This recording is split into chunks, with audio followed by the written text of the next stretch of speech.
Hey, what's up, everybody? This is Carnage from Carnage Gaming and Kicks with FGG interviewing. What's your name? Yousuf. Congratulations for making top 8 at our Halloween edition of our Edison tournament. Let us everybody know what you played. Okay, so I played Machina gadgets, and if you want me to start, I'll just go through it.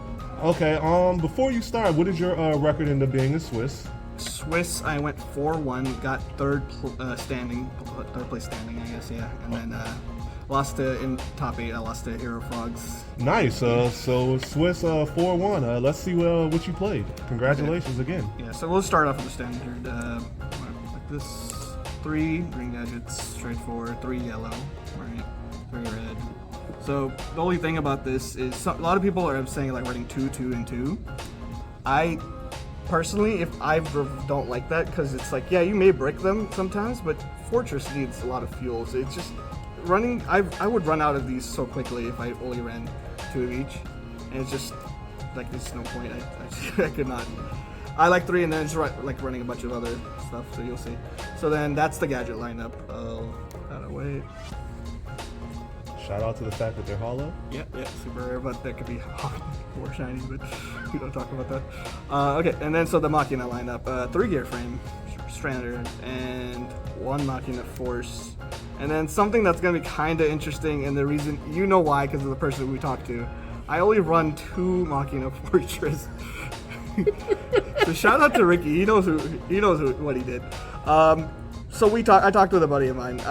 He was talking, he was like, you know, why even run 3 of this if you already have this to search him? This guy can be kind of bricky if you don't have the gadget set up with him. 2 actually did feel really nice. I saw him where I wanted him, and then so he went like that. So it's kind of crazy, but it's just a consistency thing. That's the best way to describe it. Running 2 just helped me not break as much. Still kind of, it was alright. Makes sense. So that is all the monsters. I don't run many, so because it's really more of a back row kind of deck. So then spells. The first one I think is really important in this deck is Solidarity. So there's like concepts of Solidarity gadgets. That's kind of like this deck, kind of, but 2 is just a sweet spot. You really love seeing this card. I've never, like, anytime I saw this card, it was like amazing. I just ran over all my opponent like Black Wings. I didn't fight in Glad Beasts, but this would be just devastating for them too. This literally any hero beat too. They were just like, "Oh wait, I gotta do something with this gadget." But this was insane, and it just helped me like push for game so many times. And then next is 2 book, also standard. Yeah, a lot of gadgets. You want to make a lot of proactive plays, either protect your gadgets or just run over things. Just one way to do it. And then next is 2 smashing. Okay. This is just so good for me. It helped me in so many matchups. People just always bringing out big dudes, like or if you get a dupe blocked, anything, like it's just like an MVP kind of card. You definitely should run this card, is what I would tell you if you run gadgets. And then I'll go into like the standard, heavy, and MST. Straightforward. No really explanation for that. Then I run 1 limiter. That's the hobby. What's it? Shout out to Hobby. Shout out to Hobby. It's obvious. Is there anything I even have to explain about this card? Just it just kills people in turn 2. If I get like a certain other card with it, it's just busted. And then the last one I think is really important is Pot of Avarice. This, I can't tell you how many times I go through my gadgets and everything, and it's just like, yeah, you need this. You could even, I wouldn't run 2 because you break pretty hard if you don't have the right hand. So 1 is just fine because you just really only ever want 1. So that's the spell lineup. Cool. Yeah, so just straightforward. I don't think anything spicy. Only like crazy things so far has been the 2 fortress. Okay, so traps. I'm going to start off with a really important card for this deck, 2 Royal Oppression. This deck is honestly more of a beatdown. It rarely ever special summons. There's 2 fortresses in the deck, for God's sake. You only need fortress. You usually want to play a fortress, right? And then you try to set up your oppression like that. But a lot of times I'm just like, all right, gadgets, set oppression. Like I just kill certain decks with this. They literally have to scoop. It's too beyond broken. Like just cheats. So then the other thing I think is actually really, really, really important. This card helped me push in so much advantage. Like your advantage just doubles like immediately. Your opponent has to have an answer. You have so many ways to remove their cards, right? So if they don't have an answer, you're pressuring them super hard. Obviously, you still need some of the support cards to help with it, but just with a bunch of gadgets, it's amazing. It's just, honestly, I want to say it's just like broken. It's helped me so much in these tournaments. So that was that. And then some standard stuff. Triple D prison. You gotta run it. You run gadgets like this, you're gonna be swinging. You have to run this. I think it's just mandatory 3 for this type of deck. I mean, you could run 2, but I side like 1 out depending on the matchups. But usually it's 3 starting is really strong. So then 2 bottomless, standard. I'm not gonna explain that. 1 mirror, 1 torrential, 1 trap dust shoot. Then 1 Starlight Road, 1 Solemn Judgment, and it's the only card I went ahead and made my own call on. I think this card is actually a super like value for this deck. This is like, I was running 2, right? But this helped me in a lot of like awkward matchups, like Miracle, Future Fusions. There's just so many things that I was just like, yeah, no, you can just draw a card instead. And it just literally screwed them because they didn't have anything else. So this. And it's a counter trap, so if they saw them. Yeah, it's a counter trap. Like I'm pushing for game, right? Sometimes this isn't enough. Sometimes this like whatever. This is actually what I can push for game. I'm like so confident if I have this or this face down. I'm like, yeah, I'm killing it here. So that is the main deck. I did like it. For some reason though, I gotta say, some of my matches I did end up.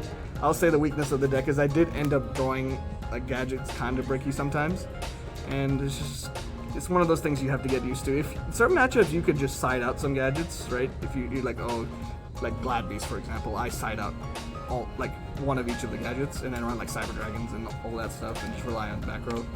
But besides that, it's consistent for the most part. There's some bricks here or there. If you wanted to, you could work on it yourself, but I think this was overall a consistent main deck. So now go to side deck. How many cards was your main deck? 40. 40 card? Yeah, 40 card. Absolutely 40 card. If you run more than, for this kind of deck, you run more, that you're hurting yourself. Okay. Yeah. Okay, and onto the side. 2 Shadow Imprisonings. Now, I still am very iffy about this card. It helps, like zombie matchups or certain, like, grave value matchup, value turbo specifically. Better than value turbo. But, it isn't actually amazing versus Black because they have a lot of beatdown cards, and it's a weird thing for me to say, but I still sided it in. But sometimes I just feel like, because I'm running a lot of weak gadgets, this is like okay, but I'd rather have like, let's say, a removal spell or something to kind of stop them there. So that's like the thing. I do like this. I don't know if I would take it out or not, but that's just, I don't know. And then 2 Light Imprisonings. Lighthorns, Fairies. We had 2 Fairies in our top 8 here. Insanely important card in that matchup. Lord, if you don't have this, you're probably going to be in a lot of trouble or in a lot of annoyance because it's very hard decks to fight without trying to get this out. It helps you a lot. So then I'm actually running 2 Cyber Dragon. So a lot of beatdown matchups I'm gonna run into. I'm gonna be like, okay, I actually need Cyber Dragon myself. I know they can, if you summon Cyber and you summon a bunch of gadgets and just Chimera the whole thing. I mean, I run Chimera too, obviously. But this is just tempo wise, it's just like, all right, summon beater, you have to answer it. If you don't answer it, then you're out of luck there. So yeah. Then 2 Dust Tornadoes. This is just for matchups that are also heavy back row, obviously. It's nice to be able to get rid of stuff and then just kind of go in. It does weaken your, let's say, offensive traps, so it's like your defensive traps. But I think it's like a trade-off. You just have to decide it on the matchup, like how strong they are with beatdown cards and everything.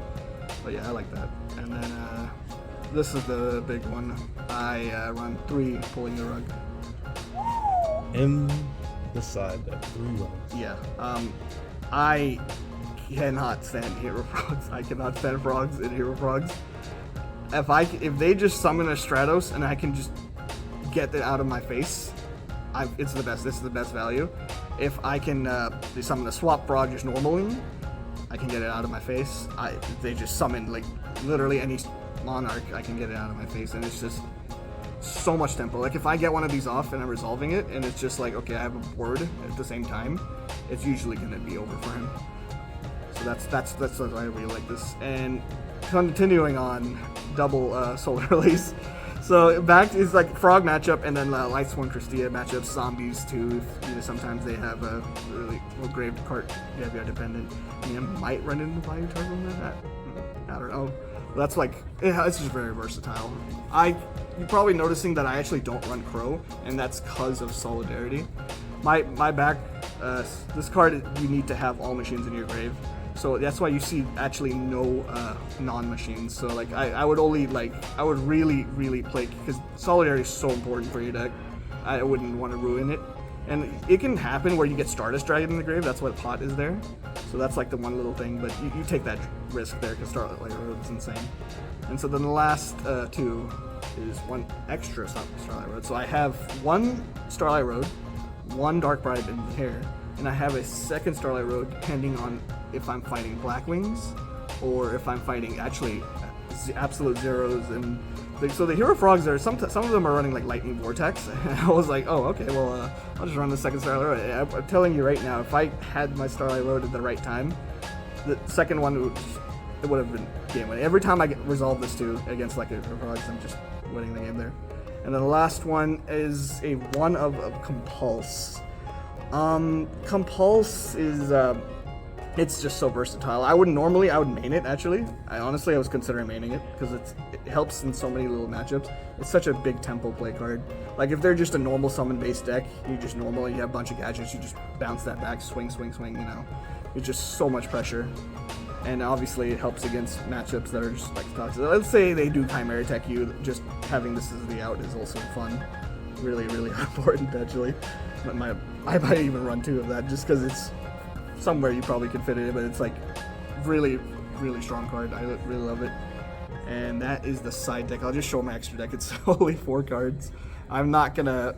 I see a lot of other people running like 50 extra deck cards. You only really need 4. 2 Chimera because you run 2 Cyber in the thing, and then 2 Stardust because you have 2 Starlight Roads. That is it. That is literally, you do not, for this type of deck, I don't run Brain Control, I don't run Mind Control, there's no other way to Synchro in this deck. This is all you need for extra deck for this deck. So if you were like looking into making this, you wouldn't need much. These are very easy to get. Comment in there. And I think that is it. Okay, if there was anything in your side or main deck that you would want to change going forward. Yeah, I definitely like maybe more Compulse. I do block things. Like I have Smashing Around in the book in my main, but Duplock is actually just so difficult to deal with. Like it's like, yeah, that maybe I'd consider running 1 just because I'd rather run the second Compulse because it's more versatile in general.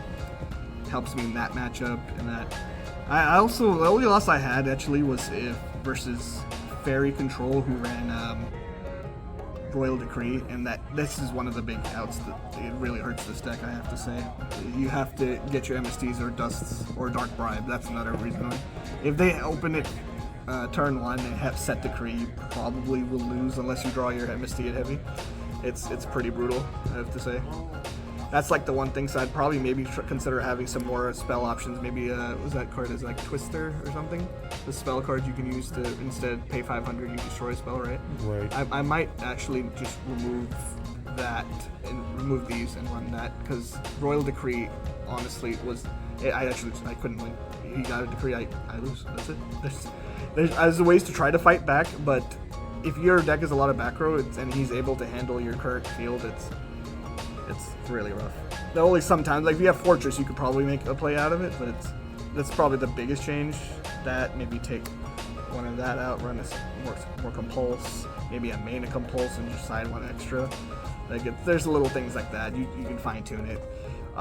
Yeah, I don't regret running through this. I just wish I drew it against my last opponent. But we don't talk about that. Besides that, I think I am generally, yeah, that's it. All right. Any shout outs that you want to give? Yeah, shout outs to my team, TTD, Team Top Deck. We are up and coming.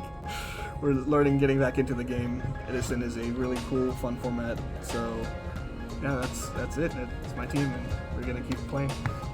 Awesome. Well, Yousuf, thank you very much for doing the deck profile. We look forward to seeing you at the next event. And once again, congratulations. All right, thanks. Thanks.